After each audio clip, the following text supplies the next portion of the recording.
All right. Good morning. Good morning. Good morning, everyone. We are here doing a Super Bowl edition of Nerdcamp Sports this morning. We gonna talk about the game a little bit, and then we got some lists to have a little fun. How's everyone's mental health? Scale of 1 to 10 today. Mine's an 8. Yours is not relevant, Mister 600 degrees. Okay. Well, you asked. I'll be honest with you, dealing with this seasonal depression stuff, man. It's freezing cold out here. It's like -3 out where I'm at. I can honestly say probably a 4 or 5. I'm not feeling it, but we're here. Fuck it, we will. Between the weather, people drive me crazy at work, then a family that's really like family to me. They all used to live across the street from me, but they got a lot going on in their family dynamic right now. So I'm just kind of, trying to keep them prayed up. Okay. What's your mental health at? R&B? 5. Right now, if mine can go where the temperature is, due to the temperature, that's where mine is. And the negative. Only because of the temperature. Facts. Well, we gotta get right into it. But, hope everyone's doing good today. Ready for the game, except Brandon. Anthony, What? I don't want to see this, but it is what it is. But you gonna watch it. Something. Yeah, it's nothing else to watch. Listen. I'm gonna find something to do. It's a Super Bowl no one wants and a halftime show no one wants. Yeah. X. Brandon ain't watching the Super Bowl. Him and Josh Allen supposed to be hanging out. I mean, he does live in Fireball, California. I should be close, yeah. So, just so All right, everyone that's my only knows, Josh Allen take of the day. It's on him. It's his fault. so just so y'all know, today we're just gonna go over the game and our list.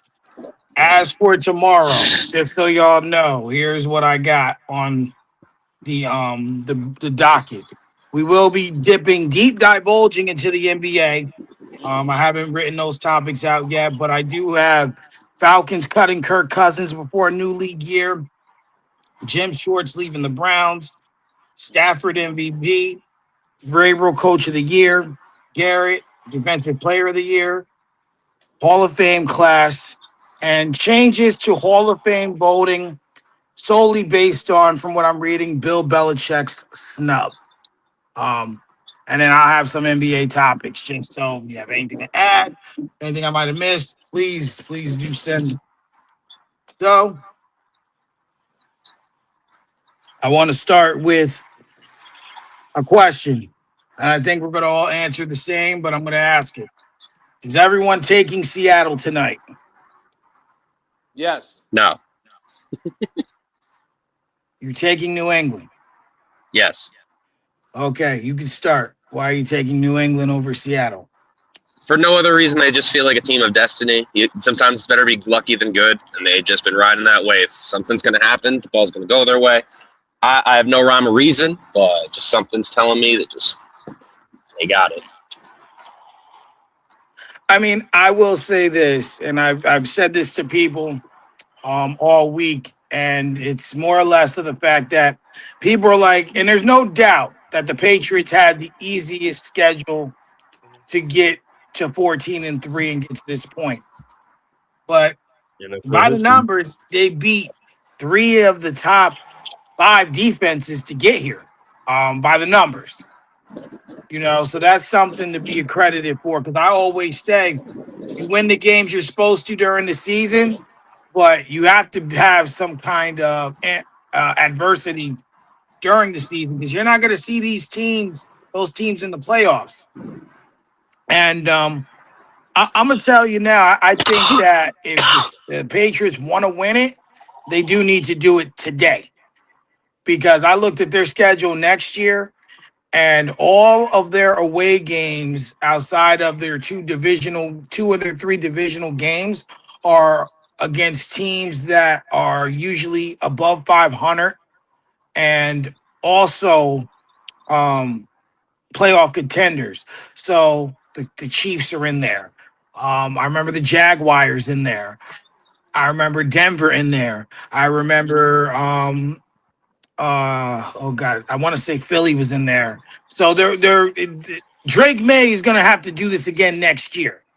And it's going to be a lot easier to do that with a Super Bowl ring than without one. So, with that being said, Mike, are you saying that that window's closing? I wouldn't say that. Nice try. Okay, Nice okay, try. yeah, but that's what it sounds like. That sounds like the diet version of saying that. Let me No. finish this real No, quick. no, no, no, no, no, Hold no, on, no, no, no, no, no, no. no, no. I'll let you cook. I'll let you cook. Let me cook. Now it's my turn. Hold on, hold on, hold on, hold on. No, no. You cannot say a window's closing No, on a no, no. third-year You, quarterback. no, I'm telling no. hold up. You just I'm said that. saying that You it's just said going to that. be easier to do that with a Super Bowl ring than without one. Gentlemen, didn't you just hear him say if they're gonna win it, they gotta win it now? Wasn't that That's his not. first opening line? That's what you heard. That's what Okay. you heard. So That's what you repeat? that Can you please that's repeat? what So you okay, that's what you heard, and but that's I fine. don't necessarily think that can be taken as the window is ultimately closing. Okay. So No. can you please repeat your opening line, what you came out with? Please. Obviously, you remember it better than me. Okay, but I got it wrong. So can you please repeat it so we get it right? I would, but to be honest with you, bro, I don't remember it. Okay. Well, can someone repeat it, please, so I'm not wrong? So No, someone else. essentially, what Michael was expressing was that, we all know that New England had the easiest schedule in the league this year, Uh which helped them to get to 14 wins. It was very beneficial. All Mike was saying is that he wasn't saying that window was closing. He's saying next year they're going to have a first place schedule, Okay. like all division winners do. You know what I'm saying? So, and sometimes that matters. Sometimes it doesn't, because y'all know how it is too. We look ahead to next year's schedule. Teams that you thought was going to be, nobody could have told us that Baltimore wasn't going to be in the playoffs this year. And Exactly. anybody who had Baltimore on their schedule, you assume that to be. So all Mike is saying is that he didn't say that they can't win moving forward. What he said was that it's going to be a lot more challenging for them to do it next year, given that they're going to have a first place schedule and they're not going to be able to sneak up on nobody. You know what I'm saying? There, Exactly. will- Am I getting that right, Mike? yeah, there's just gonna be expectations. Mm. You Okay. know, I wouldn't. But like I said, saying the window's closing is asinine. Okay. At this And point, and and why? And let me ask you this question: Why is it that you chose the Patriots versus the Seattle Seahawks? I didn't I choose the think that Patriots. no. I didn't say you chose the Patriots. What I'm saying is to make that type of statement. That statement was meant for the Patriots versus the Seahawks. Why is that? The I'll tell you why. Seahawks. Because we all know that window's closing. Like, gentlemen, this is what the problem is. No one wants to face the reality. This team had the luckiest run and the most injury-riddled AFC we have ever seen since the beginning of football. Patrick Mahomes injured. Lamar Jackson injured. Joe Burrow injured. I said this last week, and I've been saying this for the past few weeks, that this window is now. If they don't win now, they're not going to be able to win absolutely any other time as long as Drake May is quarterback. And you can quote me because I said that for the past few weeks. And this proves it. He just said it. Him over there. Wait, there we go. Okay. Now, the point is, the reason why I'm saying that is because we all know that they played just good enough to win games. Prime example is what happened last time they played up against for the AFC Championship when they went up against the Broncos. Oh, so now all of a sudden, Bo Nix is injured. How many injuries do we need to see? How many injuries happened? They played up against a good defense, a great defense actually, out there in Denver, and almost lost.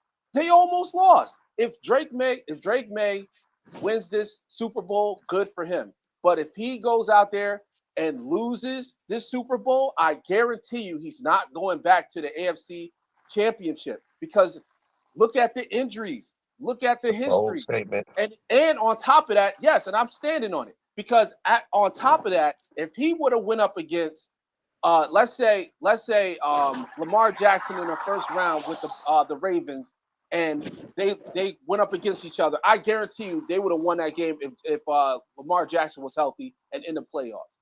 Versus it being, their first round, they get in there and they lose. I mean, they beat the teams, but at the end of the day, we'll see. But if they don't win this championship, I guarantee you they're gonna have a tougher schedule and a tougher chance getting to the AFC Championship next season.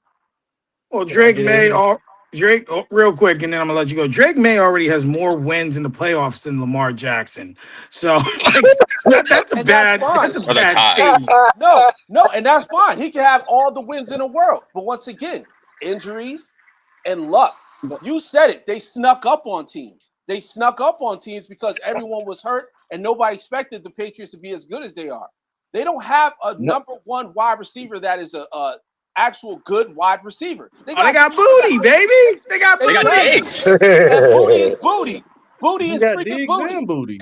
And Diggs and booty. That is crazy. Diggs and booty. Pause. But anyway, Pause. I'll let you. Go ahead, R&B. I'll let you guys cook. Go ahead, R&B. I just kind of wanted to come in and say that I feel like Rodgers' argument would have more credence to it if New England was actually had played some of these teams that had these big injuries. They didn't play all of the teams that had the big injuries. They played the schedule that they had. And they, and then once they got to the playoffs, they like Mike said, they went on to beat three of the top five defenses this year. Like, I don't care if it's a struggle game or whether you blow them out. When you beat three of the top five defenses en route to get into the Super Bowl, that's impressive. Like I said that last week. We not that far apart, Raj. Like, I get where you coming from, but we still have to give credence to what they've done. Like, it's some credit to be given there. We can see their schedule for what it is, but we also can, on the other hand, be able to see that they did what they had to do and they've gotten where they wanted to be, which is the Super Bowl. Real quick, and I'll let you guys Josh Allen don't help your argument. And this is no shade at Solstice. This is no shade at Solstice. But Josh Allen does not help your argument because all of those injuries were there and he failed to get there. Okay, but he didn't play up against them. But look, let's take a look at the window that they had right now. They went up against the Chargers. Okay, nobody expected nothing from them, right? So they won. The Chargers had one of the top defenses. Yeah, but and the worst offensive line in the NFL. Yeah, exactly. And Herbert couldn't score. He couldn't get nothing off. Because nobody could protect him. What it is. He had garbage men out there blocking for him. We can't act like the Patriots don't have a good defense either. Okay, they do. They got a good defense. They got top 10 defense. But hold on. This is what I'm saying about luck and timing, right? So they go up against the Chargers.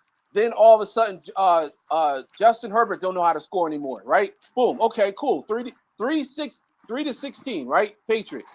Then they go up against the Texans, right? 16-28, they beat the Texans because you got freaking C.J. Stroud out there giving more turnovers than a pastry shop. So with no Nico Collins. With no Nico Collins, injuries. Key guys injured, right? Then you turn around and you beat the Broncos without Bo Nix. How lucky do you have to get? We talking about three? I hear where you're coming from, Raj. But in every championship run, damn near in any sport, I think we could point to a little bit of luck that may have helped the team out. It happens every year. Or a little bit of witchcraft. This is the last thing I'll say on it. Will knows this. You guys know this from doing the show with me over a year now. I'm a big Steph Curry fan. I fuck with Golden State. Even going back to the old BD and Beatrice, all of them. When Golden State won that first championship, nobody thought Golden State was going to win that championship. It was a lot of stuff that helped them en route to get into that first finals. A lot of injuries, Chris Paul, Kawhi, so on and so forth, that helped them en route to get into that first championship when they beat Cleveland, right? In 2015. Right. They went on to win 3 more. They went on to win 3 more.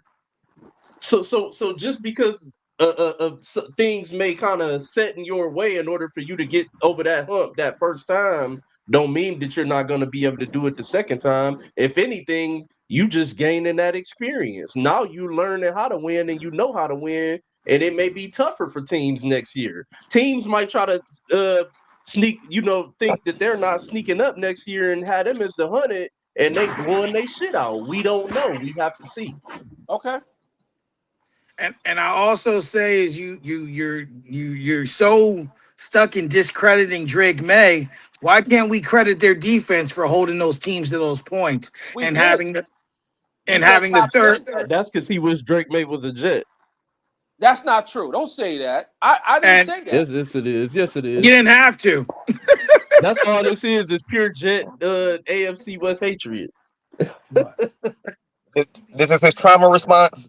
Yeah. It might be, okay? But look, the point is, This we is what can't he's hoping for. we can't deny that this has been the most witchcraft, aka Robert Kraft type run. Okay, this man is out here doing some trickery with the injury. You can't. Nothing can explain how Bo Nix ended up injured after the game. How did that happen? Bo Nix got hurt during the game. He got hurt right at the end when he did the QB kneel to run the clock out. He knelt down and broke his fucking ankle. That sounds They sounds showed like a it. sham job, man. I don't know. That's But go that's the ahead, Ty. craziest injury since Plaxico shooting himself. Exactly. Exactly. What was? Tell me Nah, I'm hold on. lying. Tell me Hold I'm on. I got one lying. better for you. I got Kevin Cobb slipping on a mat for the Buffalo Bills. Oh, Hey, look, is this gonna turn into a list? Is this gonna turn That's into a list? the most ridiculous injuries. I'm here for it. I might have one for you though, Agent Solstice. Stephen Tulloch, first year with the Lions, signed a big contract leaving Pittsburgh. We had a good year that year. This fool tore his ACL in the end zone celebrating. All he did was jump Celebrating. up and come Yeah. back down and tore his ACL. I remember Wait, that. bro. Correct. It wasn't in the end zone, right? It was just like on a routine tackle in the middle of the field somewhere. Like it No, wasn't No, a wasn't sack. It wasn't. wasn't it the kicker? And he was celebrating, and he felt he. interception and he was celebrating and tore his Grammatica. ACL. Grammatica. Yeah. Yeah. Shit, man. that's terrible. Look, my hero Isaiah Thomas broke his goddamn hand punching Bill Lambier in practice. You know what I'm saying? I can do this all day. Geno Smith getting punched in the face.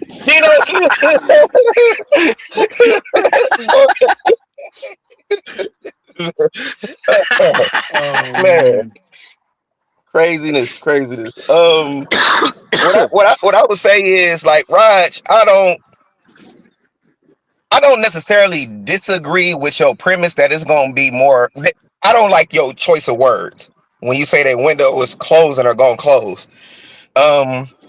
Short of having Tom Brady, Peyton Manning, prime Aaron Rodgers, like certain the highest, the quarterbacks that's on that top tier, your window is always fluctuating anyway.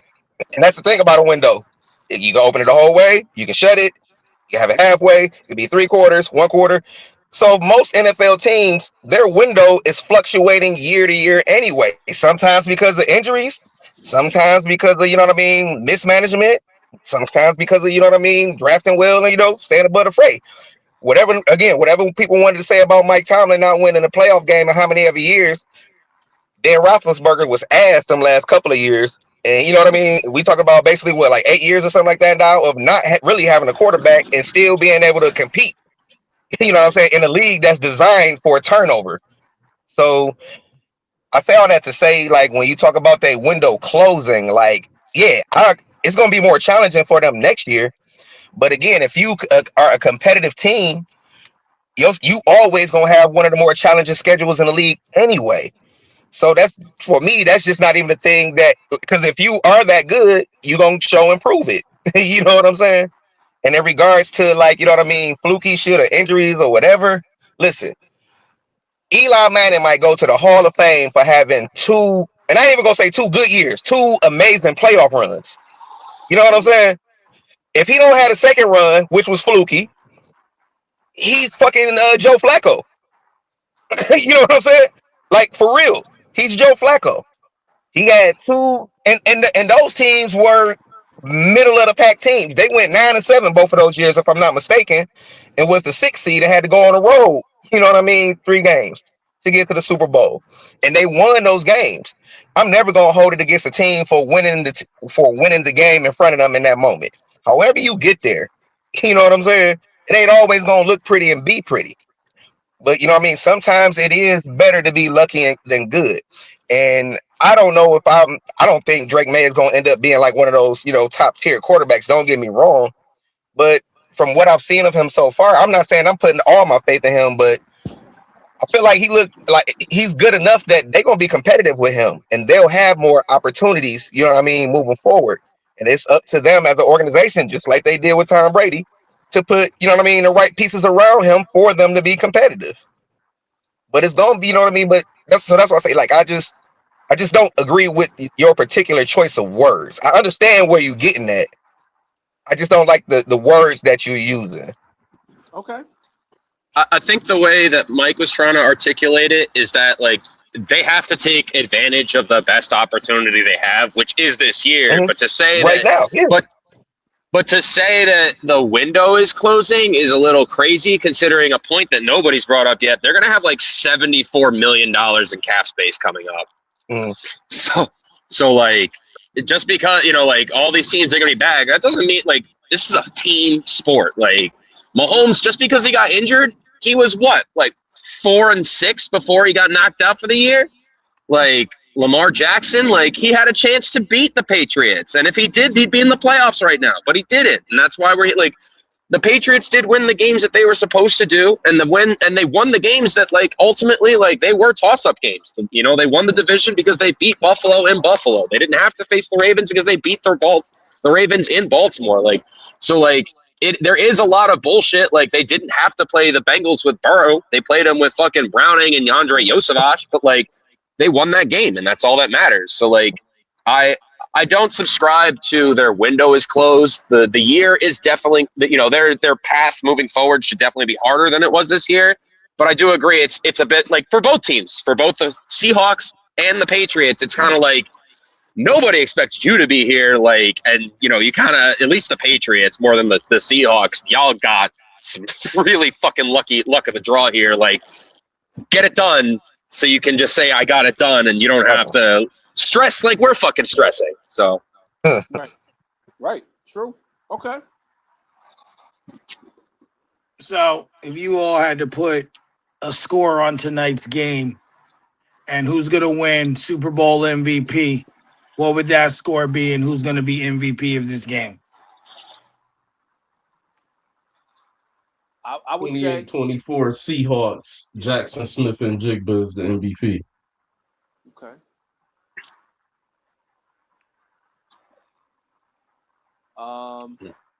Yeah, I picked the Patriots, so I'm gonna say just the defense shuts them down. It's gonna be 23-17 Patriots, and Drake May.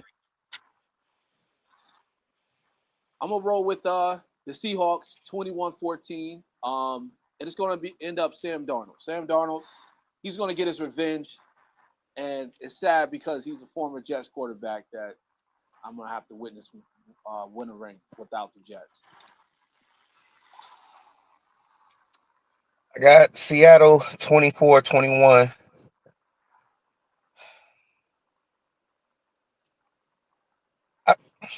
My mind tell me it's probably gonna end up being Darnold. Yeah, I'm gonna say Sam Darnold.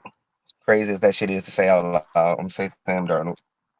I'm going Seattle 27-23, Smith and Jigba, couple touchdowns, couple 100 yards. I just want an entertaining game. A couple 100 yards.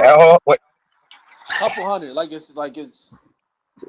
couple is at least 2, so 200 yards. That's what I'm If saying. he gets 200 yards, he's definitely gonna be the MVP. That's for sure. I just want to state for the record, I feel like Smith and Jigba is going to be the best player on the field and probably should end up being MVP. But Right. if I'm, you know how this kind of stuff goes sometimes when the quarterback get more credit. You know what I mean? They get more Yeah. credit and more blame than they deserve a lot of times. So Yeah. It's Yeah. true. I just want to put that. I just want to put that on the record. You know what I'm saying? And that's why I Yeah. chose Sam Darnold because he's going to be throwing the TD passes to him. He's going to be going to throw the passes and the touchdowns. They're going to end up giving it to the quarterback. So That'll ultimately depend on if he has any turnovers or not. true. Right. That's true. True. That is true. That's why I was kind of, you know what I mean, like Yeah, you might, wavering. yeah. No, that's fair. That's fair. You know, Because we got to remember we're still waiting for that Sam Darnold type of game. I don't know if We we just really. got that. no, What? exactly. Did we not just get that? Did you, We, you we heard me say like I can't believe I'm saying Yeah. this shit out loud. You know Yeah. what I'm I saying? know. But That's why I'm it would like, it wouldn't surprise me if he threw for 302 touchdowns and one interception. It wouldn't surprise me if he threw for 168, one yep. touchdown and three interceptions. we waiting. Like So in other words, we waiting for Down syndrome Darnold to return. All that. You know what? You gonna get us canceled, you bro. about to get us, Yo, you about to get us canceled, bro. The views expressed on this podcast are thank you, thank you. I didn't say that. That was AI. That was AI. I miss the days when the only AI we acknowledged was, on The Simpsons. Hell not. yeah. Hell yeah. So, like I said, I just want a good game. And that's what inspired this next idea is I had said that we needed to make a top 5 list of the best Super Bowls that you have seen with your eyes. Mm, Therefore, for me, I can only use Super Bowls from 2004 to 2025. That's as mm, far back I've seen with my own eyes. So, Damn. which I, then inspired. I'm like, well, 5 ain't. I can't make 10 good ones, so I'll pick 5 bad ones. So, man, you I was want to able to make a start? top 10 for both, honestly. mm. Uh, damn. Okay, over Mr. Because Overachiever. I, I've seen every Super Bowl since 1997. So Okay. the Packers okay, Patriots. Yeah, no, I could fill up the list. so I'm the old I man. I'm the started oldest one in the this room. about 93. I think I got Well, I'm the youngest in the room, 24. and I got more experience than Mike. So Shit. yeah, Damn. Hell of a way to We can tell me all I'm agree old as that the fuck. most experience Yep. come from Will and Raj for sure. I think Yeah, I because think. they should probably start in the 80s. Yeah, Yeah, yeah. I'm at right least around about mid Yeah. early 90s, yeah, but maybe I would about say 93, 94. yeah. First Super Bowl I remember watching was 49ers Broncos, and I was like, I'm terrible with the years and the Roman numerals and shit. You know what I'm I saying? want to But say I that was think that was like 88. 86, 87, somewhere around there, something like that. Man, that was Yep. That's that the first Super 55 to Bowl I 10 remember drought. watching. Say that again. Damn, 86, That 87, nigga, I wasn't even born yet. Yeah, that's I'm, the I'm, one I I'm about remember as well. Mike. I'm about to be 44, bro. I was born in '82. You know what I'm Oh, okay, saying? okay. Yeah. yeah, Man, yeah, I'm well, about to be 36 in May. Okay. And I'm not saying I've seen every single Super Bowl. Yeah, same here. I could probably count on one hand how many I didn't watch. You know what I'm saying? But yeah. Yep. long as you witnessed it, that because we Yep. needed R&B wanted substance. So that Most was the definitely. substance. You Most had to definitely. have seen the Super Bowl, 4 quarters, watched it to count it, Yeah, not highlights. So this is gonna be the that's what. first Super Bowl since 1997. I'm not gonna be able to add to this list. So which list you want to start with? The 5 worst ones or the 5 best ones? I say 5 worst. All right, I'll start. I'm gonna go with number 5 for me was Denver and Carolina in 2016. The score was 24-10. Yes, yes.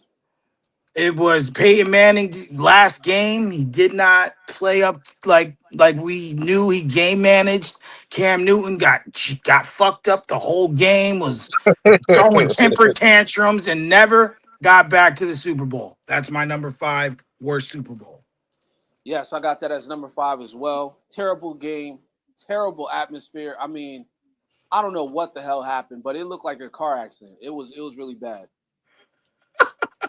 I also had that as my number 5. Yeah, that was Worst terrible. Super Bowl It's good. of all time because it was highly anticipated to see what Yep. Cam Newton and that number one rushing offense would be able to do against that top defense, and we see how that shit went. It was a boring game. Peyton my, Manning wasn't Peyton Manning no more. Cam got locked down. It was boring. my number 5 is again, I'm terrible with the, you know what I mean, the Roman numerals, but Colts versus Bears. Outside of Devin Hester returning the opening kickoff for a touchdown, that was a boring ass fucking game. And That was an honorable mention. even if Peyton Manning would have lit it up in a blowout, like, you know what I'm saying, I would have been cool with that. Like I'm not anti, like, defensive struggle type of game. Like, that could be entertaining too. Yeah. That game was boring as hell. That's my number 5. I'll give just my honorable mentions, I guess. We lost Did we Sosa. lose them? He started walking around. His signal might have got spotty. Yeah. Is he out of town? Yeah, he's Yeah, in he in LA. he's in LA where it's warm. Meanwhile, We're out here There you freezing. go. we're freezing. Oh, there you are. You froze, so we didn't hear anything you said. When Shit. you Okay. started walking, your signal got spotty. All right. So that's the thing. My list is on a different tab. I have to. I guess I paused my thing. So I'll just number 5. I had Bucks Chiefs. It was just a blowout. Nothing Mahomes did mattered. Tom Brady was lighting it up with little dinks and dunks the whole game. It was a 3-score game at the end. It was just bleh. Can I give you a slight rebuttal on that one real quick, Solstice? Sure. I thought about that one, but the only thing that didn't make me put that on the list is y'all might disagree with me, but for me personally, that's when I realized Patrick Mahomes was that guy. Because when I watched that Super Bowl in a losing effort, that was probably one of the most impressive losing efforts I've ever seen. I mean, he was out there running for his life. The offensive line was completely hurt. That they was blitzing him. He was hurt.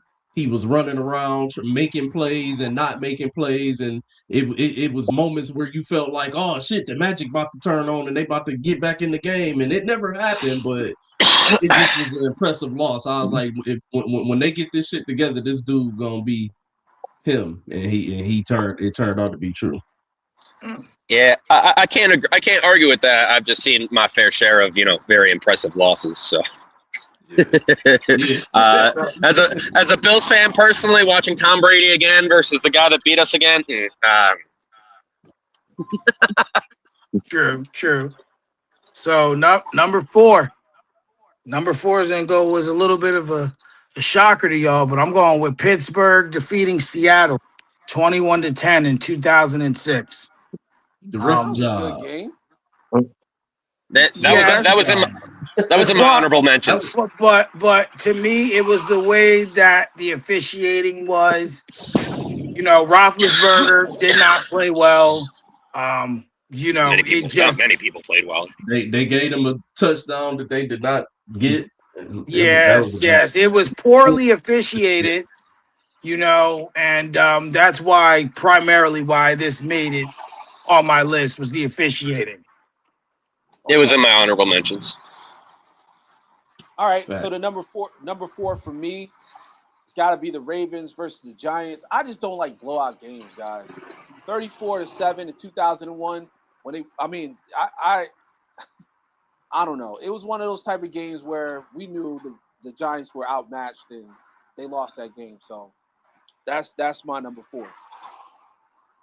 All right, number 4 for me, Super Bowl 29, 49ers versus the Chargers.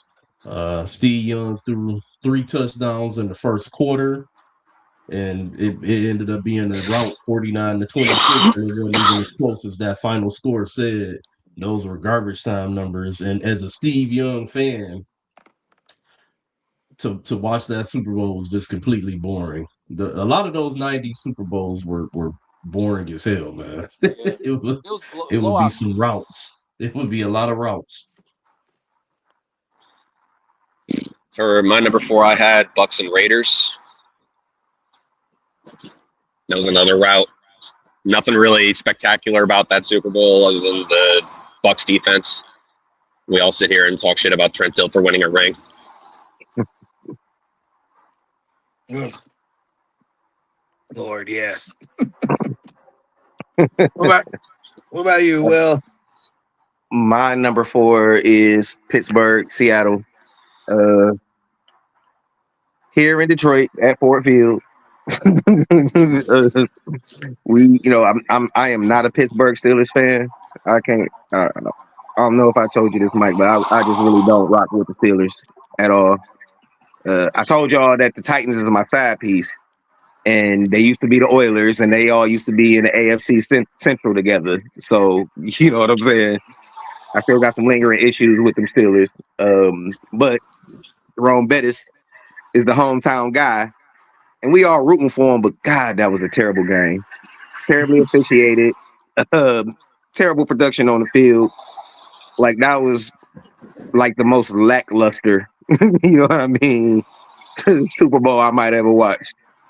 So yeah, I got Seattle and Pittsburgh, number 4. Okay. No, number 3 for me ended up being a tie. Just because I just can't pick between the two. One, Tampa and Kansas City, 2021. The only reason that this ended up being tied is because Patrick Mahomes ran for 548 yards behind the line of scrimmage trying to save his life. Like R&B alluded to earlier, it was impressive what he tried to do. But, they were just, that offensive line was damaged and they were overmatched. Which is tied with Kansas City and Philly in 2022. 40-22. We've seen this game. I mean, Lord, was it bad? And really, it wasn't even that close. You know what I'm saying? It was 35-0. Yeah, I mean, that game was just boredom at its best. So that was a two-way tie. I couldn't pick between the two. I enjoyed that one a little.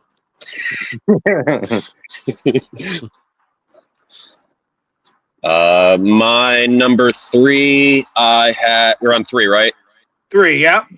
Yeah, my number 3, I had Denver and Seattle.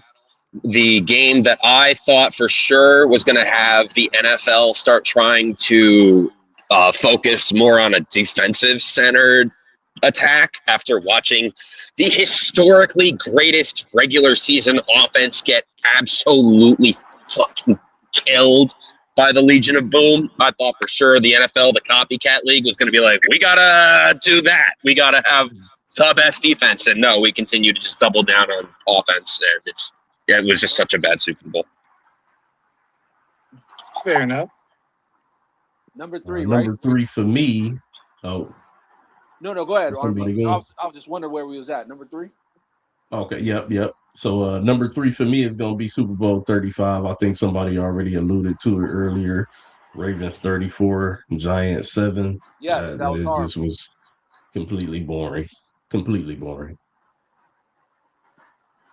Number 3 for me, real quick, and I hate to say it because it had the best halftime show ever with Michael Jackson. Okay. O.J. Simpson did the coin toss. I totally forgot about it until I looked it up. I was like, damn, that's right. He did do the coin toss because of the Buffalo Bills. And then of course, In Living Color was the halftime show as well. Yeah. They debuted In Living Color, the best sketch comedy show ever on television on Fox. Wait, no. In Living Color did the halftime show the year before, which is why the NFL went and got Michael Jackson the next year because they lost ratings. Facts. You're right. A little bit confused with it, but I will say this: It's the Dallas Cowboys versus the Buffalo Bills. Sorry about this, Agent Solstice. I gotta say it, man. That was a bad showing. That was a bad. I was like 2 or 3. I don't care. Was it the first? I don't even know if it was the first or second Bills Dallas. Like I think it was the first one. I believe. I mean, they were both blowouts. So it was. Wait, was it the one with Don Beebe? Like, let me see. It's just 93. So it must have been the second one. Okay, yeah, no. Yeah, this is. You talking about when Don Beebe forced the fumble at the goal line? Yeah, who was it? Leon. That I don't think that was the Super Bowl. That was Thanksgiving Day, wasn't it? No, that was 1,000% the Super Bowl. That was Definitely the Super Bowl. Okay, definitely the Super Bowl. Yeah, that. And we were down. It didn't matter, but like that's why it was like the big play, like getting their ass beat in the Super Bowl, and man, it's still doing that shit. Like, yeah. Okay. So any Super Bowl game with the Dallas Cowboys, and that was one I vividly remember. Michael Jackson performance. Any Super Bowl with the Cowboys, I don't want to watch it, especially when they win 52-17. Horrible, horrible game. Well, at least we haven't had to watch that in over 30 years. Not even an NFC Championship. I think that was the last time too. Yeah. No. They beat the Steelers like 2 years later. Steelers. Yes, they did. Yeah. The Thanksgiving Day game I'm thinking about was Dallas, Miami. When yep. I know what you're talking about. Yeah. Same dude. They blocked the punt or blocked the field goal or whatever, and he tried to recover it. And that's Leon Lett. He did that twice in his career. Leon Lett. Yeah. That's what I was. That's what I was mixing it up with. That's amazing. My number 3 is Patriots Rams. Tom Brady's first Super Bowl win. Boring game. I wanted the Rams to go in there and light them up.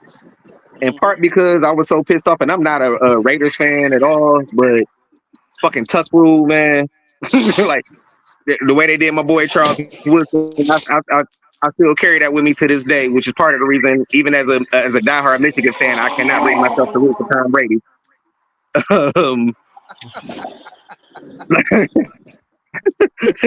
Oh, Ryan to tell you, like I will root for anybody. Look. So for my Pittsburgh guys, Lamar Willie was my guy. Even in the Pittsburgh Green Bay Super Bowl, I was able to find a rooting interest because Charles Woodson played for Green Bay and Lamar Willie played for Pittsburgh. You know what I'm saying? I will not root for Tom Brady, and I will not root for anything Boston. But so that's my number 3. I don't even feel like they should have been there. No way. All right. That one personal. That's from the heart. Number 2 for me was Seattle and Denver. Brandon alluded to it just as his number 3 blowout. Especially for the first Super Bowl in New York. I was just like, I'm like, yeah, this should be great. Like the top defense, top offense. And it just was. It just wasn't good. Wasn't good at all. Oh yeah. As soon as I remember the ball went over his head, and my boy said to me, "How would you feel if this game was a blowout?" Like, it'd be pretty bad, and it ended up 43-8. So, yeah. The number 2 for me, I'm right there with you, Mike. 43-8. Super Bowl 48. That shit was bad, and y'all know I'm a Peyton Manning guy, so that made it like 10 times harder to sit there and watch that shit. Ugh, that was bad. Absolutely. Number 2, right? Yes. Yep. Mm-hmm. Number 2 for me, and you know what? And I'm a Joe Montana guy, but once again, it's the blowouts. I don't like blowouts in Super Bowl. So that's the 1990 Super Bowl with the 49ers versus the Broncos. It was 55-10. Like I don't even remember all the details, but I do remember Joe Montana and Jerry Rice just going off, and Jerry Rice had 3 touchdowns, which was, I believe, at that time the record. So they was a whole nother planet of a team versus what Denver was working with too. Exactly. And I don't know if you guys remember Tecmo football. Mm-hmm. You guys remember that game? That's Yeah, I remember what talking about Bull. that was Bo Tecmo Jackson, They was out there baby. playing Tecmo for real. Yeah, it was that. That's what it looked like. It looked like the Whip it video out. game. Because That's the game I Joe was talking about. Oh, okay. Yeah. That's the game I was talking about. That's the first one I remember watching. Yep. 1990. I remember that one. For me, and I'm about to cheat a little bit. Don't take it personal, Solstice. All four of them Buffalo Bills Super Bowls. I know they had a chance to beat the Giants, and Norwood missed it. I would say, Wide like, if left you, or whatever. I'm okay with the last three, but the first one, that's the only Super Bowl in history to be decided by 1 point. Are you sure about that one? Look, I had to I sit don't there know and about watch that. them for 4 The years. other Because three, that's no what I'm saying. problem. The first one, Look, so that's what I was saying. Like, I understand if you want to push back on the first. That's the point I was getting to. I yeah, understand just if the you want to first push one. back on that. I'm not going to argue you down. I'm not going to argue Yep. you down about that. And I won't But argue then the other three. We're cool. But I had to watch them get smacked by Washington, who had just smacked us in the NFC Yeah, no, you're Championship. good. You Yeah, know no, what you're I'm good. saying? Yeah, it was And just the then the one. Other than Dallas the other three, game, they're like, terrible. You're good. I got you, fam. yeah. So, yeah, Hell yeah. that's my number 2. My number 2 is number 2 because of why number 1 is number 1, but number 2 is Rams Patriots 2. Mm-hmm. That 13-3 absolute trash That's just my before number COVID. one. There's a Jared Goff the only reason it's not number 1 is a specific reason that's only applicable to me for why I have my number 1 as number 1. But yeah, no, if I didn't have such a sentimental reason for why number 1 is number 1, number 2 would be number 1. Rams Patriots was by far the most boring game I've seen. And that is also my number 1. Yes, my number 1 Rams as well. Rams Me Patriots. as well. Likewise. Yeah. So to give a little my number 1 is Ravens Giants because my dad passed away 2 days prior to that game. I'm sorry. So Okay. I was very much grieving and got to watch a blowout. Terrible. Yeah. So that's just like double duty. Like, Yeah. So Yeah. sorry to bring the whole down, but like that was the worst one. Yeah. But that Patriots and Rams game, we didn't need that. Yeah, no argument there. It was awful. I'd rather watch golf, man, for real. Like the best play of the game was in garbage time. Like no offense to people that watch golf, because I know people that's watching us watch golf. But what I'm saying is it was one of those football games. You're like, damn, really? And then the pandemic came the next year. I'm like, damn, we might have a Super Bowl next year. So it was somebody made the comment. Oh, wait, Will, you said I think it was you made the comment that the Patriots shouldn't have been there for the Rams Patriots the first time. The first time, yeah. Yeah, so that should have been fucking Chiefs. That should have been Chiefs Saints, the Rams and Patriots, between that fucking terrible no call DPI with the Rams, and then the fucking D Ford offsides that let the Patriots get away. Like, we would have had so much better of a Super Bowl if it was Drew Brees, Patrick Mahomes. It's frustrating. You're right. Yeah, absolutely. The Saints that year for sure. Everybody do that one. And that was terrible. And that was a former Nickel Roby Coleman who did that shit. Oh my god. Hey, that affects Drew Brees' legacy. You know what I'm saying? Just that getting affects Drew fucked by his Brees' defense. legacy. Yeah. You know what I'm saying? Yeah. Because if he possibly get to that Super Bowl and win one more, you got to look at him different in the argument. Right. With the stats that he got. With the numbers and that's what I'm saying. So the fact that he was a pure passer at like 6 foot and like saw him looking over his offensive line, like dude was straight up absolute ball. We caught all that smoke when he was at Purdue, so I knew. You know what I'm saying? I knew Drew Brees was gonna be nice, man. Hell yeah. My number 1 is also Rams, Patriots 2. The Jared Goff special. The reason why I was not exactly excited about, you know what I mean, getting him in that trade for Matthew Stafford, I wasn't, you know what I mean, mad at Stafford for trying to get out of here, but I wasn't. Y'all done heard me talk about Goff. Don't love him, don't hate him. He man. But that Jared Goff special, boy. Everybody say Stafford went and got a super team, and Goff had a super team, and he put up what was it, 3 points again, right? Yeah. In the Super Bowl. Yeah. Probably the most boring Super Bowl game I've ever watched in my life. And again, fuck the Patriots. So every chance I get to say fuck the Patriots, I'm going to do that. So Fuck the Patriots. I'll say it with you. For real. and I got a caveat. Rams Titans, the most Really? heartbreaking Super Bowl game that I've ever watched because I'm a Titans fan. Yes, I was So going not a to say that. bad game. You know what I mean? Not a bad game. Right. But What was that? Oh, that's an honorable mention for me. Oh my God. Boy. Will, I was going to say that's like in my top 5 for the best Super Bowl game. That's my number 6, actually. Look, depending on how I'm feeling, it may or may not show up in my list. You know what I'm saying? Because I'm still thinking about whether I'm at, because it is one of the, you know what I'm saying? Like, just, I'm in my feelings a little bit right now because I'm, sharing my pain with y'all. You know what I mean? So it may or may not show up on both lists. You know what I'm saying? I mean, my pain is why I picked the number 1. It had nothing to do with the actual game. So, Well, I get it. Well, let's talk about the best Super Bowls that we've seen now. For me, number 5, and I really like competitive games. 1 and games where the Patriots lose. Keep that in mind as premise. So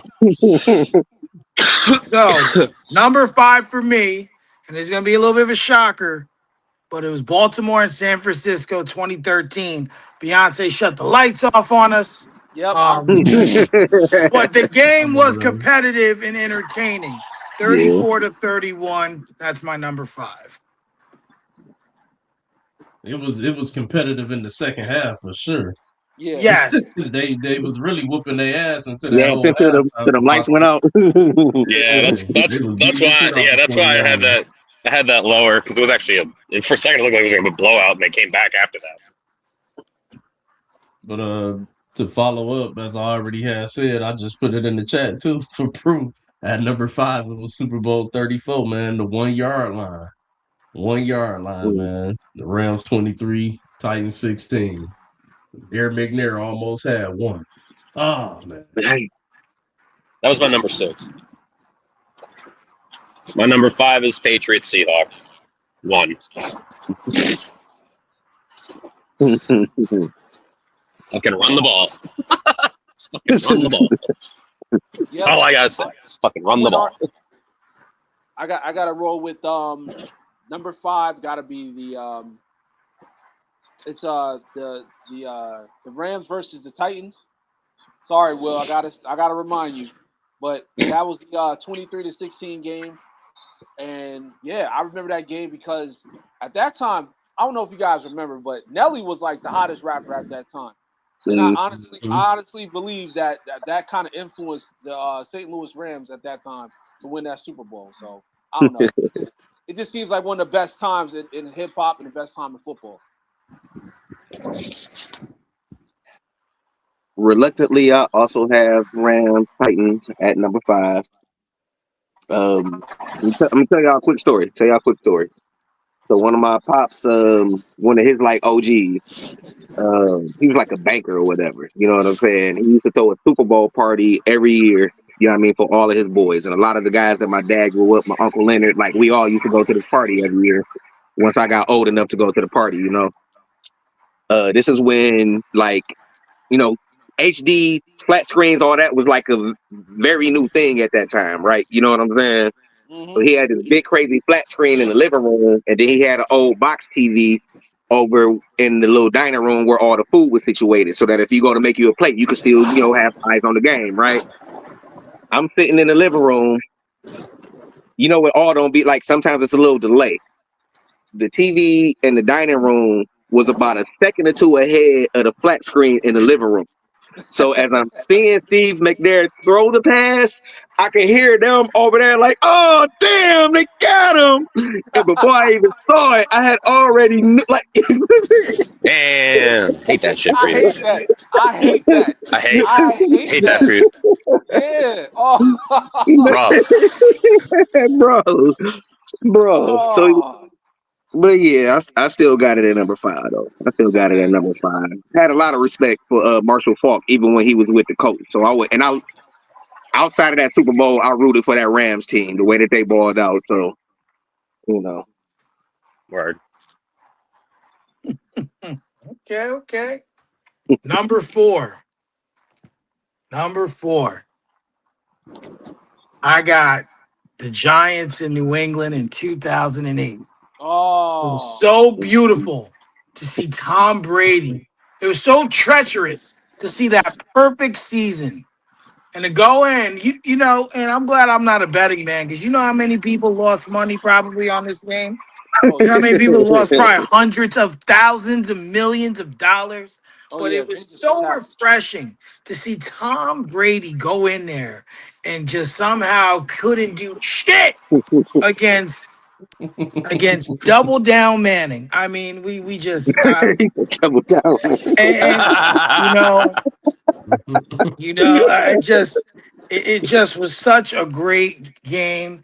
It wasn't exciting at all to me, but god damn it, the Patriots lost, and that's exciting in itself. Oh Number man. 4. Yes.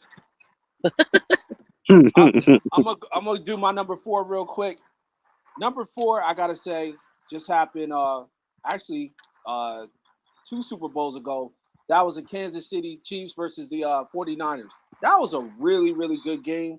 The Chiefs won 25-22. And honestly, I didn't even see Patrick Mahomes as like that guy yet until that game, especially beating him in overtime. Even though I kind of believe that his other rings were kind of like fluky, but that game right there really solidified him as like one of the greatest of all time for me. Okay. I guess I'll go next. My number 4, I had the Steelers beating the Cardinals in 2009. Mm. I actually got to watch this game on a cruise ship. That was fucking sick. I What an see a amazing theme with game. you like to go away during the Super Bowl. During February? Yeah, during the fucking this bullshit ass just weather? Hell yeah. I like to leave during this time period. I promise you, I'm be taking like 2 weeks moving forward around this time of year. Yeah, no, I like to get the fuck out of the cold. But yeah, no, just an amazing game from Larry Fitzgerald, who just made the Hall of Fame. Kurt Warner, Hall of Fame quarterback, on blow for blow with Ben Roethlisberger. James Harrison, the longest interception return in Super Bowl history. Just an amazing final drive by Ben and Santonio Holmes, right? Just amazing game. I 100% agree with you. That's why I have a Super Bowl 43 pitted at my number 4 spot as well. 27-23. Holmes in the end zone. Corner of the end zone, might I add. That was a great game. Great game. Beautiful. As much as I'm on my fuck New England shit and fuck Boston shit, which by the way, fuck New England and fuck Boston. I'm gonna give them the credit that they are due, they are deserved. New England, Seattle, round 2. You know what I'm saying? Obviously we This is all know round 2. That's 2015, right? Oh no, round 1. I'm sorry, round 1. I'm sorry. Yeah. We all know Marshawn should have got the rock. You know what I'm saying? But one of the greatest plays you'll ever see in any championship game of any sport, like, you know what I mean? Can't take that away from them. It was like the game. It was a good, competitive, solid game. You know what I mean? All the way through. Came down to, you know what I mean? That play, I got to give credit where credit is due. We were all Richard Sherman. Man. Yep. Exactly. Word. Number 3. Number 3, another one. It was great to know learn that Tom Brady could not beat the NFC East no matter how hard he tried. Didn't even matter if they had their starter. Didn't matter at all. If Tom Brady matched up with the NFC East, that was going to be a long Super Bowl for him. So, damn it, I got Philly defeating New England 41-33, 2018. Carson Wentz tore his ACL. They thought it was over, myself included. But Nick Foles said, nah, fuck y'all. I got this shit. And he made Brady cry and go home. Damn it, that's number 3. Man, number 3 with me is exactly what Will put as his number 4. I hate to say it because it was such a good game. I really wanted the Seahawks to win it, but of course it's the Patriots versus Seahawks 2015 when they should have just ran it into the freaking end zone with beast mode and they lost that game. So that's my number 3. Real quick, 3. something I left out in that was a legacy game for Seattle.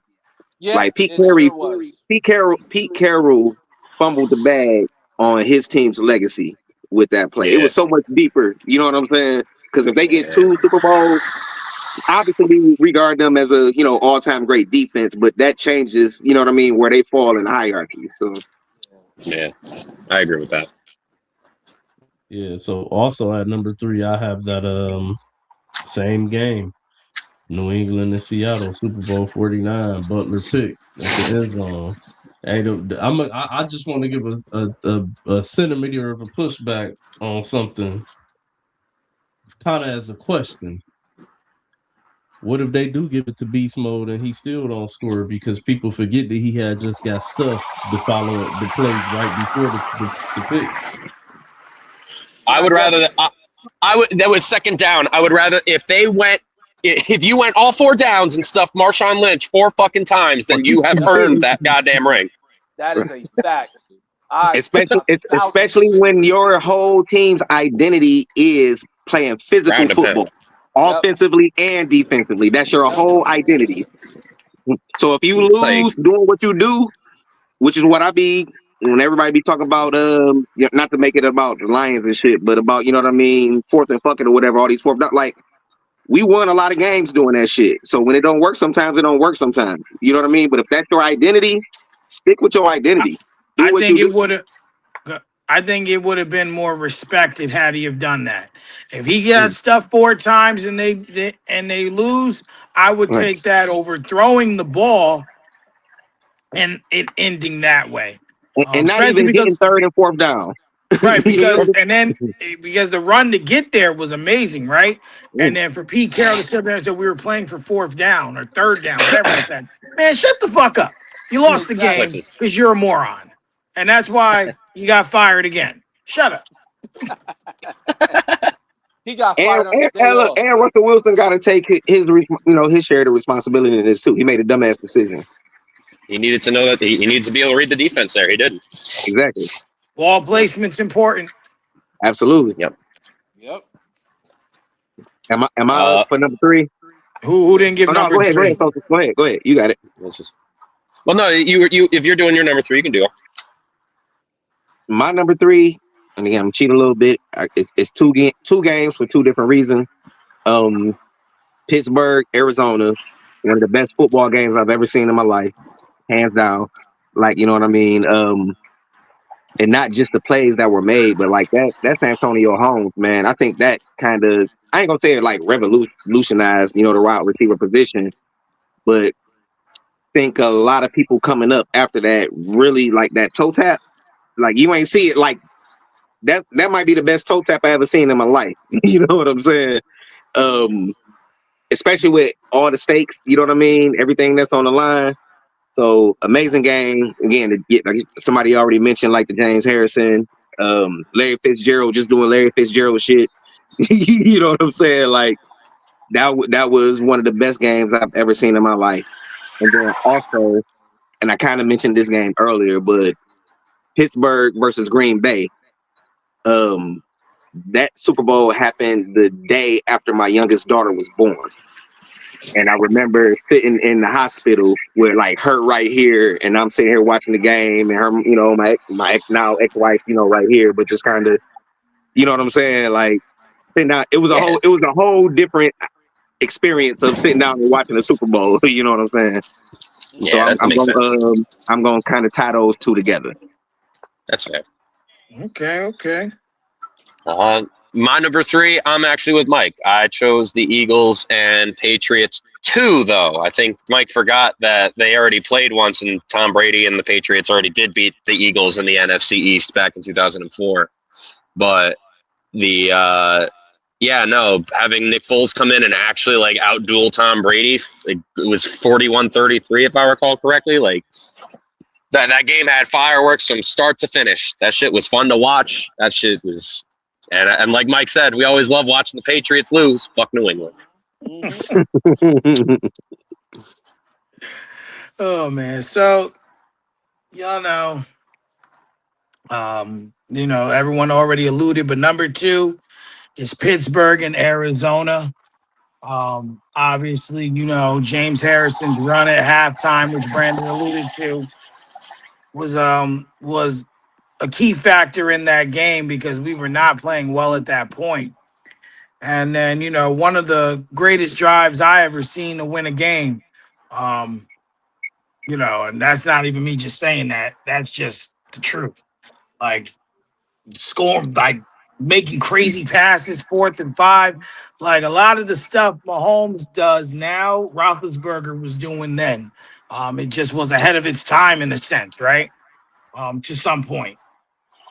And then that catch in the end zone, I mean, 27-23, we may get canceled for this, but I don't even care because that's how I felt at the time. Man, the score before that drive, man, my heart went into my ass as a fan. I'm like, damn it. Like Arizona, you ain't supposed to be doing this. Larry Fitzgerald was amazing. I mean, but that was number 2 for me. Yeah, number two for me, I gotta say, was the Patriots versus the Falcons. I hate to give Tom Brady credit because I don't really like Tom Brady at all, man. But he definitely did his thing with the overtime deficit, and he came back. You know what I'm saying? He came back and beat the Falcons. And you know what? I'm glad that the Falcons are suffering the way they are. I mean, the way they've been suffering for the past few years, because they shouldn't have lost that game. It was 30. It was freaking, what was it, 28-3? They didn't even Yep. score again. So it just goes to show you, like, if you can't close out games, you shouldn't ever win ever again. So I think that's number 2 for me. Number 2, I also have Atlanta and New England, as much as it pains me. Very much enjoyed the first half. Yep. And then you can't sit there and do anything but acknowledge greatness from the second half. And just, like, it's annoying because you look at, like, Will brought up that the Santonio Holmes is an amazing toe drag catch. We would all be regarding that Julio Jones toe drag swag as one of the best of all time if they, from the next 3 plays, just fucking kneeled the ball and then kicked a goddamn field goal to go up 31-10 or 31-20. Like, they choked so fucking hard, and gotta give it to New England. You don't come back like that without an unbelievable play like the Julian Edelman. That ball didn't touch the fucking ground. Like, unbelievable game. Yep. Number 2, I'm right there with you guys. New England 34, Atlanta 28, Super Bowl 51. I predicted it. I was sitting there watching it with my cousin and her baby daddy at the time. And I remember when Tom Brady came out and threw that pick in the second half, Atlanta scored one more time. And then he went down, scored. They kept trying to throw the ball. They wouldn't run it. I'm like, man, they about to fuck around and let New England come back. And he looked at me and he was like, don't say that shit. Don't say that shit. And lo and behold, Kyle Shanahan choked that shit away. Turner was hot. He was tearing New England ass up. And they stopped giving them the ball. They stopped running the ball. They decided they wanted to try to keep throwing it, and that came back to bite them in the ass. It was one of the most It was one of the most idiotic coaching jobs and quarterbacking that I had ever seen in professional sports, to be honest with you. Like watching that magnitude of a game, I Yeah. often question, like, damn, what the fuck was Matt Ryan at that time? There's no way he thought to himself, I got to tell these coaches we need to stop throwing this ball and let's run it. Like, I didn't Audible, get that. like Literally. Yeah. Coleman too. Coleman and I Devontae think was it Freeman. Tevin Coleman? Devontae Yeah, Freeman. Devontae Freeman. Yeah. Look, Devontae Freeman They probably sitting they on his couldn't couch stop right him. now saying, "Why they ain't give me the rock in the second half, coach? Why they ain't give me the rock in the second half, coach?" Dead ass. Dead ass. and that's become the Shanahan way because there was another Super Bowl. He did the same thing as head coach. Just can't He's remember giving up. which one. The first He gave half, up he 2 more big leads. Mhm. ran it, was getting 6.2 yards on average to carry, and in the second half, we're throwing it. I'm like, why is porn star Jimmy throwing now? Run the ball. Mhm. Facts, Run the bro. ball. Mhm. Um, Number. Did everyone go?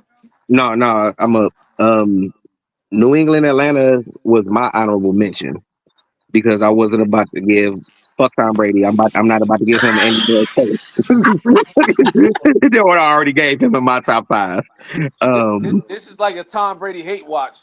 oh, you don't even They all understand, are. bro. You look, wait till we start talking basketball. We start talking about the Celtics. Like that's where all of this Oh started. yeah, I know. I I told you get it. I'm I an get it. '80s baby, and the Celtics used to kick our ass in the '80s. I get it. I So get it. that's where all of this comes from. You know what I'm saying? I ain't even gonna lie to you. I already figured all this out a long time ago. Um, but that was my honorable mention. That game. My number two, Philly special, Philadelphia Eagles, fly. Tom Brady lost to Nick Foles in the motherfucking Super Bowl. I don't care if it was aesthetically pleasing. I don't care if it was a good game or not. Oh, that shit felt so good to see Tom Brady lose to motherfucking Nick Foles in the Super Bowl. That's my number two. There. See, you feel the way I feel because I refuse to give Tom Brady any credit, even if the game was good. It ain't going in there because it's Tom Brady. But I say that to say number one is a recent game. To me, this game was the best game I've seen because, like I said, I like competitive games. But 2023, Kansas City, Philadelphia, 38-35. Like there was no boring part. It was just a nice balanced game of competition for me. You know, I mean, aside from the play that at the end of the game, that pass interference that might have not been one, that's we can't tell. But for me, that was the best Super Bowl that I've seen, competitive wise, with for me. And my number one, I gotta roll with the Giants versus the Patriots. The helmet catch. It was the greatest catch of all time, and the greatest stick it to him type moment when it comes down to uh, Eli Manning sticking it to Tom Brady once again, and that was probably the greatest time ever in New York because that was unbelievable. We never seen nothing like that ever. 17-14. Even though I'm a Jets fan and been a diehard Jets fan my whole entire life, it was good to see the Giants beat the Patriots. So that was one of the greatest, man. I might as well follow right behind you because I got that as my number one as well. Super Bowl 42. Giants 17, New England 14. Oh, with that Oh defense, man. man. That defense tucking the crew. You mean you're a Yep. straight hand. Man, Straight hand. Brandon Yep. Jacobs, that running back. That was That was a a good that team. was a low key like solid ass mediocre team. And Yeah, Tom Brady with a lost mediocre to him. quarterback. Yep. I hope that shit I think still I think bothers he's him I to think he's this still I day. think I was just about to say that. I think he's still pissed about that one game. Like he's like, I could have won that. Cause he definitely could have won that one, man. Man, to see that's what make that my number one. That's what make that my number one to see Tom Brady lose to that team and see him lose to the little brother Eli. Facts. After he had his way with Peyton, him and Belichick had been running the train on Peyton. Pause for so long. Eli Manning was able to show up with his best next Friday impression. You think I'm gonna let you be the The views expressed on this podcast are not. If you would like to voice a complaint or opinion, please go fuck yourself. Oh Eli man. showed up on next Friday, bro? He said, "You think I'm gonna let you beat up on my big brother like that?" Rematch. Oh shoot. Oh man, that's funny. Oh man. Yeah, All right, no. we got- Good. You can go. all right. So I tried to be objectively unbiased, and I tried to be look at not just the whole game, but also the halftime performance of the Super Bowl and how good that would have been. So I have actually, even though Tom Brady won, I'm going with Super Bowl 38 as my number one, where the Patriots defeated the Panthers 32-29. Tight game throughout the entire game. Very impressive game. The halftime show was Janet Jackson, and I was a 13-year-old boy. Like, Oh, now we getting to the point. Now we getting to the point. Okay, I got you. yeah, that from wire to wire, that game was entertaining. So yeah, I'm putting that one. Another Adam Vinatieri game clinching, Super Bowl clinching field goal. 8 seed Tom Brady, but this was only their second one, so I didn't really hate the Patriots yet. I was getting there, but like that was a good one. That game was also an honorable mention for me, and I wasn't even thinking about the nip slip. You know what I'm saying? It was a really good game. You know what I mean? And I meant again, quick story at the Super Bowl party with my uncle and my dad and everybody. I missed the nip slip because I got up to go fix my plate and shit. I wasn't looking at the screen, and I hear everybody go, "Oh damn!" And it's like, "What the hell?" And I'm like, "Man, her titty popped out. What the hell you mean? Jack's titty popped out on what?" Like, Yeah, your boy saw it. Your boy. man, definitely. I mean, with the benefit of Pornhub and everything nowadays, I done seen it since then. You know what I'm saying? Yeah, one of my boys. I just One of missed my it in boys real had time. that. That's all. One of my boys had that as his screensaver on his computer. Next day we go to school. He goes, I don't even remember the game. The last thing I remember is Janet Jackson's titty.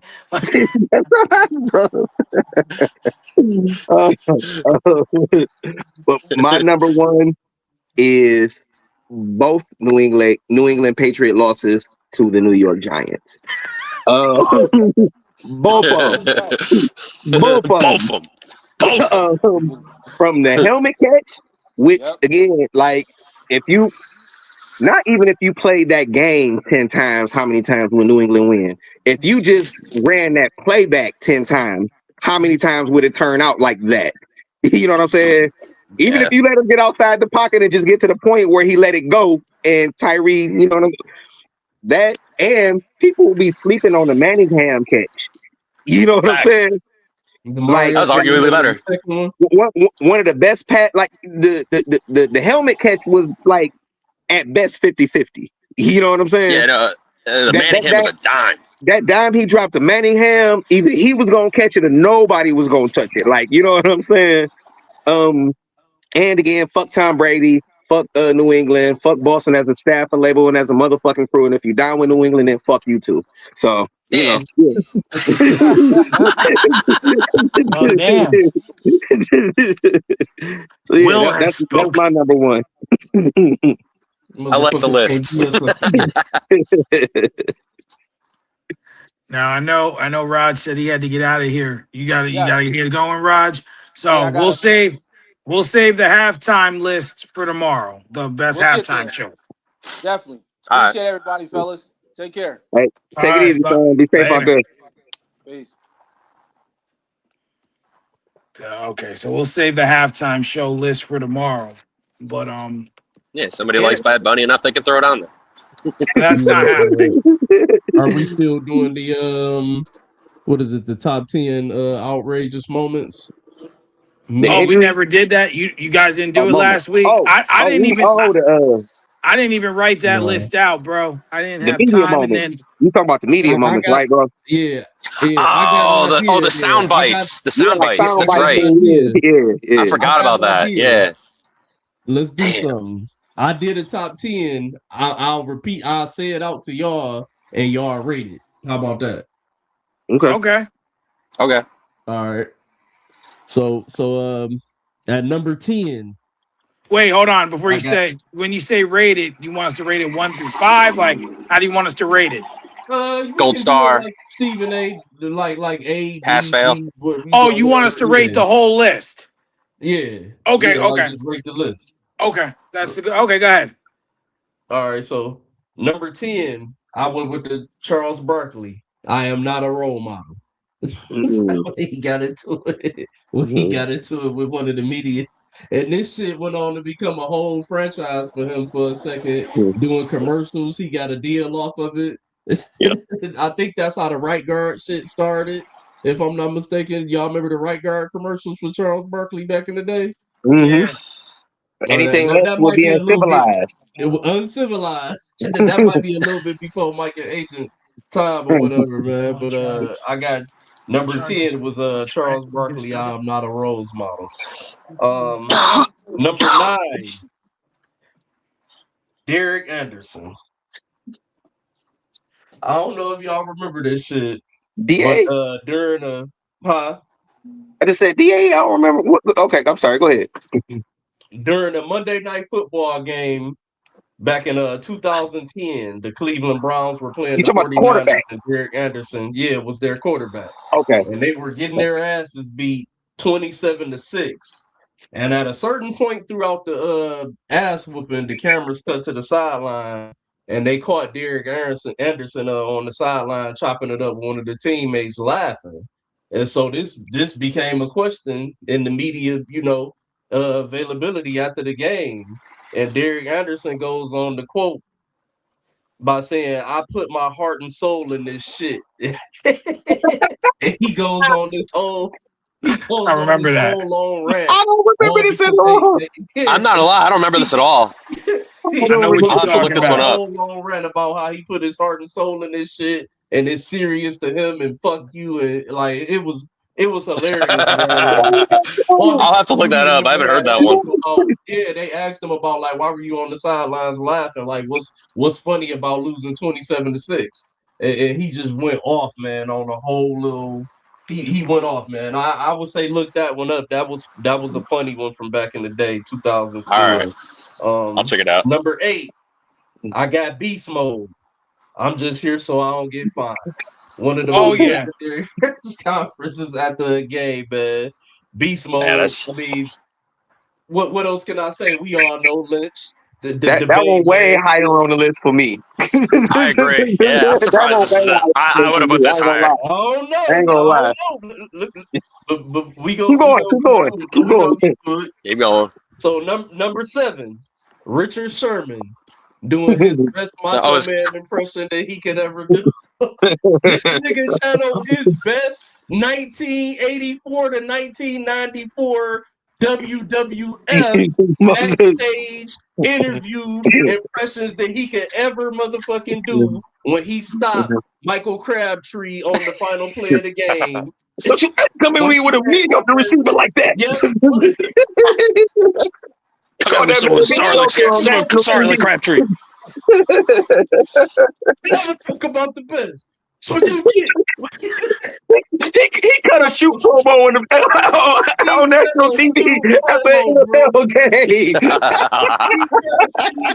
when he stopped Michael Crabtree, bro. The rivalry between Richard Sherman and Michael Crabtree was definitely like one of the best quarterback wideout rivalries of the 2010s, man. That was a good one. Hey, Crabtree ain't punk him like Akeem Talib did, though. Akeem Talib snatched his shoulders. That dude was an asshole. Snatched his chain on national TV. Talib was an asshole. Man, Talib was something else, man. He funny on YouTube. He be on the little arena, the arena with Yeah, Skip and yeah, all the Gill shit. So yeah. that should be funny, man. But coming in at number 6, we got Mike Tyson with the epic "Eat Your Children." When after he got at the post media conference after he had beat Lou Savaresi and shit, talked about eating motherfuckers' I'm gonna children take his and shit. heart. His heart. Like he want them to be scared, want them to be scared. That shit was ferocious, dog. That shit was But hey, but the most gangster part was he ended it with praise be to Allah.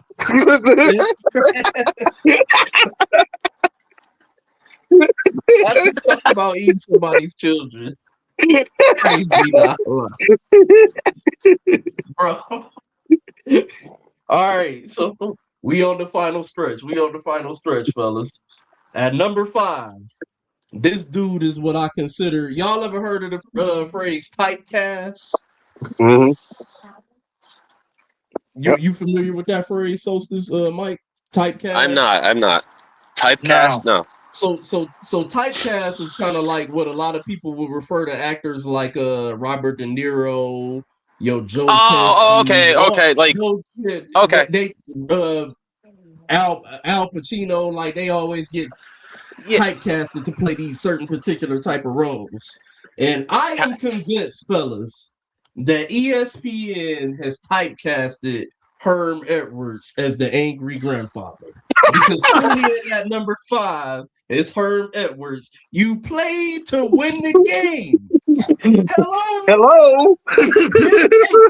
Just like after he said hello, his face has never changed from the moment he said hello all the way to now. If you watch him on ESPN, he's always the one that they go to for the angry song. When they cut to him, he's looking like this. Then he starts always mad. He's always mad. They have typecasted him on ESPN as the angry grandfather. Herm Edwards. Yeah. They don't want him breaking down film for him. They want him to be angry Coach Herm all the time. Yeah, for sure, man. And coming in That's at funny. number 4, Mike Gundy. I'm 40. Okay? You want to write a column like that about some kid? Come write that about me. I'm 40. I'm a man. I'm a man.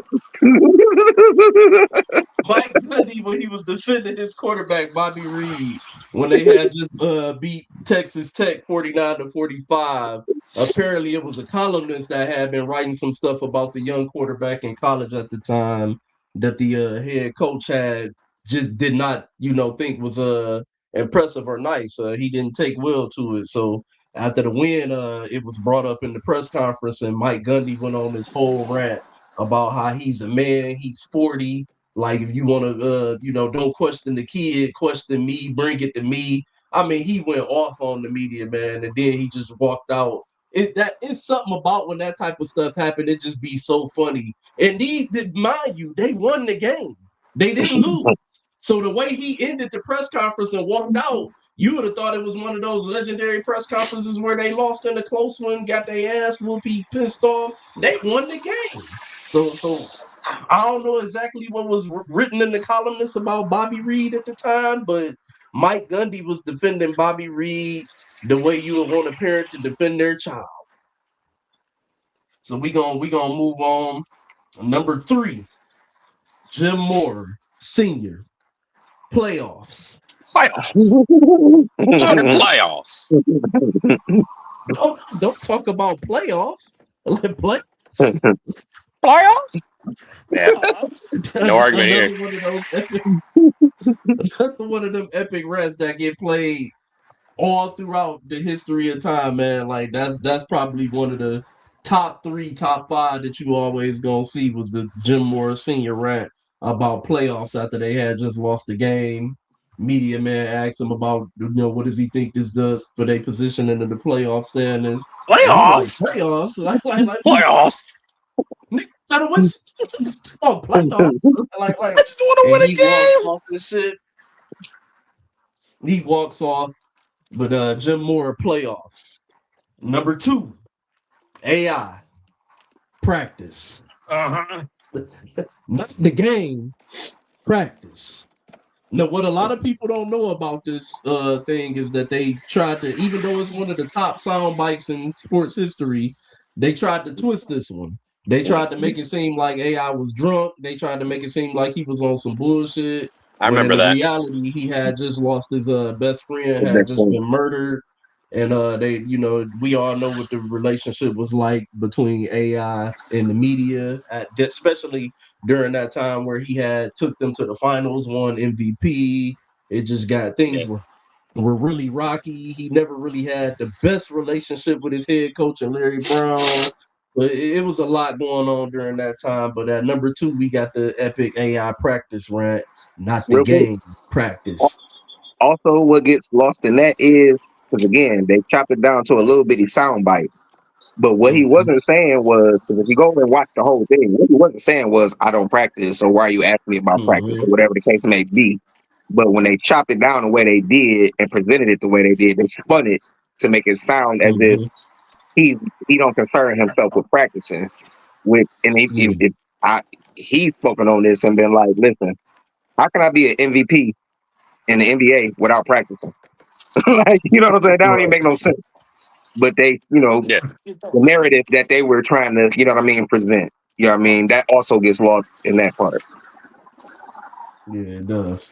Definitely. And then number 1. Thank you.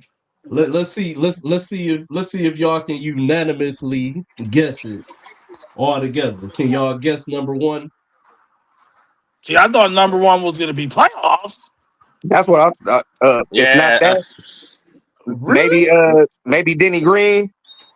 They There were who we goes thought they Denny were. Green. They were who They we were thought who we they thought were. they were. Yeah, And we Denny let Green them is off who I was like, yeah. If you want to crown them, go ahead and crown They their ass.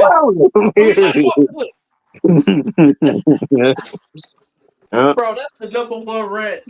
We'll never see nothing I was else supposed to like sure if there was going to be a basketball quote I didn't know about.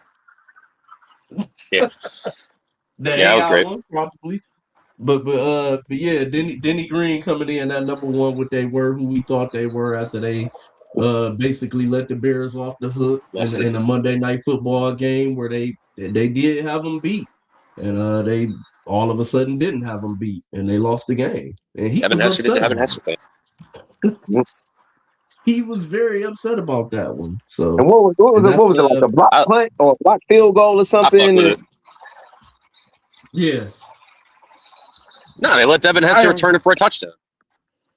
I'm going to give your list an A. I think you hit everyone. I forgot about that one. They are who we thought they are. So like your top 3 could have went in any order. Like there's no wrong answer. But for me, it would have been playoffs. Just like his face in playoffs. Playoffs. Like the angry dad when you ask for something you know you shouldn't be asking for. You asking to go outside, but it's a sink full of dishes that haven't been washed or put in the dishwasher, and he just looking at you like outside. Coughs. That was hilarious. I When your give it an parent get A to ask though. you rhetorical questions that they know you ain't gonna answer or have no answer to. You know what I'm saying? Right. Well, I would say A minus, only minus because, bro, I can't believe you left Sheed out. Everybody play hard. Everybody play hard. Everybody play or left off ball don't lie. See, that's more of a like in-game thing. Like, you know what I mean? that's Like, I an don't in-game consider that thing. like a, you know Okay. what I mean? Like a, you know what I mean? It was supposed to be strictly like media stuff. Okay, I got you. That's what it was, right? Like different stuff we saw in the media, right? Media outtakes. No, yeah, like I ain't gonna lie. When I have my list, him and Marshawn gonna be number 1 and number 2 because I feel like that was just like the smartest, most passive aggressive shit. You know what I'm saying? Like, I know y'all want me to say fucking petty. some bullshit, So fucking I petty. can find out you can get a sound bite or get a blurb or a headline or whatever. So that's why I rock with I'm just here so I don't get fined. And Marshawn sat down and really explained it. Like, listen, y'all, I'm really only here so I don't get fined. So whatever you ask me, my answer is gonna be, I'm just here so I don't get fined. You know what I'm saying? Like he ran it all down for him. You feel me? Yeah, It was one that I definitely would have wanted to put in there, but unfortunately, it was more of a visual bite than a sound bite per se. But it was this one, and you can look it up on YouTube. But it was an umpire that blew up in a game some years back. And man, when I tell you this man did the fool, it's definitely like one of the top 20 media moments in sports history. But again, it's a visual bite, and he pulled up the base and threw it.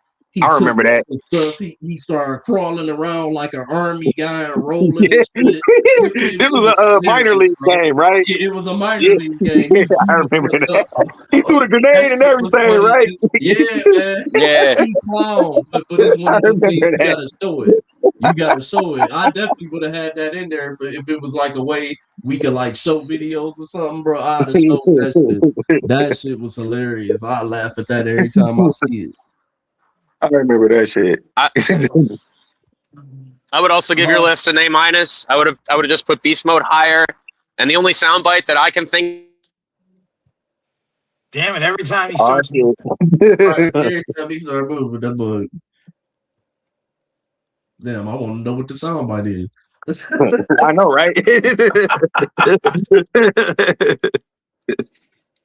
Like a Power Ranger cliffhanger. Power Ranger cliffhanger. Remember how I used to go off? Are they going to be able to save Zordon? Are the Power Rangers going to be able to make it happen? Tune in tomorrow. Hey, look, I just came across something somewhere on social yesterday or the day before, and it's like, did you know that Power Rangers was filmed at 2 different times? There's, you know what I mean, the Americanized version where you see the kids in school, and then the part where they're actually in the action version is like, and it's like, nigga, duh. Like, how did you not know that shit if you was watching it? Like, that shit was old, grainy, you know what I mean? Old 80s, 90s footage. And it looked completely different than everything. And it's like, how would you not know that? It looked like 2 completely different shows. And even when like where Rita would be talking, it was like an old kung fu movie. You know what I'm saying? It's English words and shit, but you know what I mean? Her mouth is, you know, like, duh. How would you not know that? Oh man. Oh man. Well, I guess we lost Brandon here. Yeah. So hold on, I'm gonna end the show. I just want to say something off camera. So to everyone who tuned in this morning, thank you. Make sure you Picks. picks for what? We did our picks, bro. We did the picks in the beginning. We did our picks. I must have missed that one. I must have missed it. Yeah, we picked. We picked. Yeah, we all picked. The score, gave who we thought was gonna be MVP. We gave it with a score. I forgot. All good. All good. So thank you all for tuning in. Thank you for everyone for coming in. And we'll be back tomorrow with the rest of the NFL stuff to talk about the game and some NBA. See y'all tomorrow. All right, y'all.